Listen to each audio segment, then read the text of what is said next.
আজকের অঙ্কটি দেখো, একটি বর্গক্ষেত্রের ক্ষেত্রফল 144 বর্গ সেমি এবং তার কর্ণকে যদি বাহু ধরি তাহলে অঙ্কিত যে বর্গক্ষেত্রের পরিসীমা সেটা কত আমাদের বার করতে হবে। তাহলে ধরো এটি একটি বর্গক্ষেত্র, এর ক্ষেত্রফল বলে দিয়েছে 144, তাহলে বাহুর দৈর্ঘ্য কত হবে?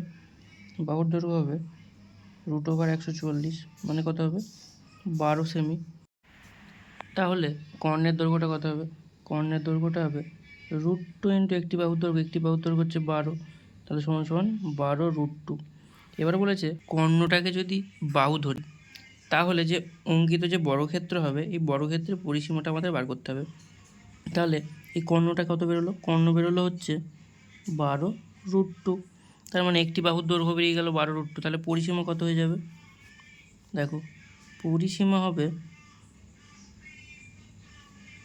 4 গুণ একটি বাহুর দৈর্ঘ্য, 4 গুণ একটি বাহুর দৈর্ঘ্য মানে হচ্ছে 12√2, তাহলে গুণ করে দাও, 4 12 48√2, এটাই আমাদের অ্যান্সার।